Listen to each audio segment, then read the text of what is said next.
Ako po si Xiao Chua, isang Filipino public historian.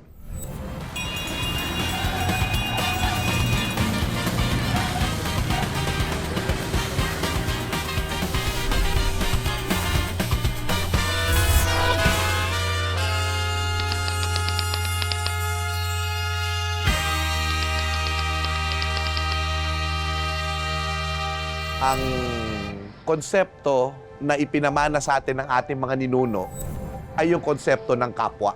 Walang katumbas sa salita sa wikang Ingles, ang kapwa.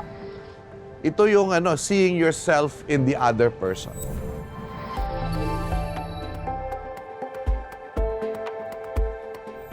Talagang very tight ang ating close family ties. Nariyan din yung ating malalim na utang na loob. Nandyan lahat yan sa kapwa. Pati na rin yung konsepto ng hiya.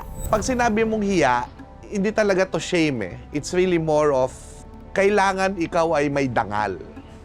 Ikaw ay may dignidad. Pag nawalan ka ng kahihiyan, yun yung shame. At kapag naman ikaw ay masamang tao, walang hiya ka. Ibig sabihin nun, hindi ka kikilalanin sa iyong karangalan. Wala kang karangalan. Ayaw mo namang ipakita na ikaw ay naghihikahos sa ibang tao. May ganon. Meron din naman na ibang tao na gustong-gustong ipakita na binababa nila yung sarili nila. Totoo to, no? Uutang sila. Kinakain na lang nila yung hiya nila dahil talagang gipit at matindi ang pangangailangan. No? At marami sa atin dadaan sa ganyang phase ng buhay natin. Yun yung kailangang tingnan din nun kasi dapat bang ikahiya yun? Diba? Baka naman kailangan mo na ng tulong. Hindi mo naman masisisi ang Pinoy. Emotional naman talaga pagdating sa pamilya eh.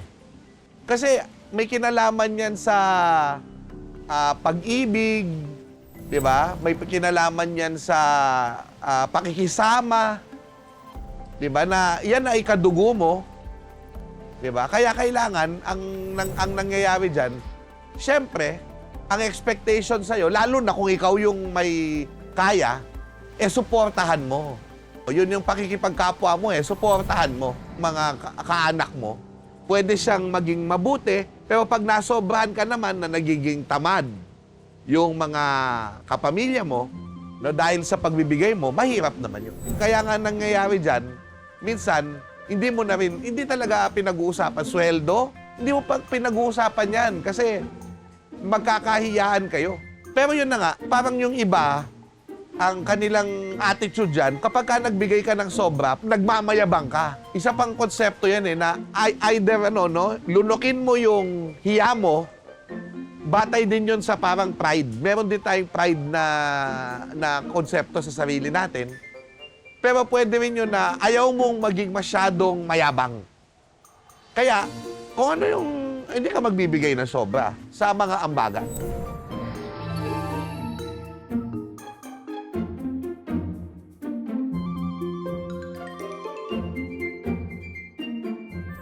Tatandaan natin na walang mali o tama pagdating sa kultura. Kailangan lang i-recognize na itong mga katangian na ito ay pwedeng makabuti sa atin o pwedeng dalhin sa mabuti at pwede ring dalhin sa masama. Okay? So, nag-e-exist siya kasi parang hindi ko gusto yung sinasabi ng iba na palitan natin yung kultura natin. Nandyan na yan eh. Nangyayari lang dyan kasi hindi tama yung paggamit natin ng mga katangian na yan. Paminsan-minsan. Yung napakahalaga dyan ay yung konsepto ng budgeting, di ba? So dapat pagka may dumating na pera ka, no? Hindi mo agad gagastusin. Meron kang inaalat, no? Kahit maliit na porsyento, no? Para yan ay huwag galawin at para may ipon ka. Di ba? Tapos yung iba yun, meron kang pinaglalanan para sa bahay, sa pangangailangan, sa mga kay Judith, hindi kailangan na ikaw ay maabuso kapag ka ikaw ay may mga kapamilya o may mga kaibigan, di ba? Ang pag-aalaga ng iyong pera at resources ay pag-aalaga din sa sarili mo. Hindi ka pwedeng magbigay pa kung wala ka na at said ka na. Ang dami-dami kasing tao na talagang sapat na sapat lang yung kanilang sweldo. Minsan, akala natin one size fits all. Parang, dapat sundin mo ito, ganitong porsyento. Pero yun na nga, may mga tao na hindi kaya yun.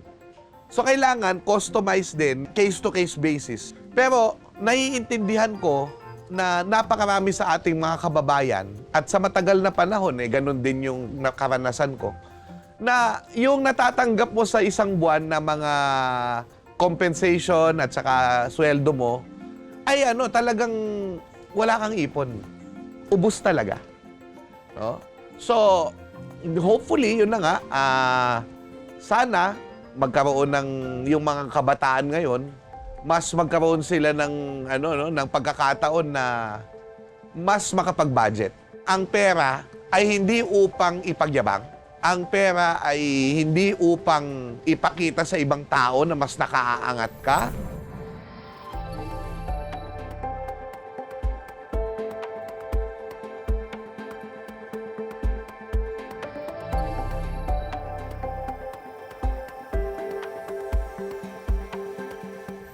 Mapapabilis yung pagkakaroon natin ng positibong outlook tungkol sa hiya at na may kinalaman sa pera kung ito ay ipapasok natin sa educational system. Kailangan maraming pag-uusap, maraming conversations ang gawin. No? Sa media, sa paaralan, sa mga tahanan, di ba? Para lahat ng taong bayan. Hindi ito nakasalalay lang sa isang sektor lang, o sa banking industry, hindi. Lahat ng Pilipino dapat nag-uusap tungkol dito. Hindi dahilan ang kakulangan o kasalatan sa salapi para ikaw ay hindi na magasam ng kaginawaan. Sana sa mga pag-uusap na ito, ng mas maraming Pilipino tungkol sa financial literacy, di sana mas marami pa yung guminhawa at mangarap. Mangarap at kumilos para sa mga pangarap nila. Hindi mahihiya na magkaroon ng mga goals. Hindi nahihiya, pero hindi rin ipinagmamayabang. Kasi ang pagkakaroon ng financial stability ay isa ring responsibilidad na iangat ang iba. Mahalaga talaga sa akin yung kaalaman na kailangan ingatan mo yung sarili mo, huwag kang papaubos, kapwa sa sarili mo at sa ibang tao, kailangan mindful ka na ito yung kakayahan mo at mindful ka din na sana nakakapag-impok ka para sa kinabukasan. Hindi masayang yung pinaghirapan mo.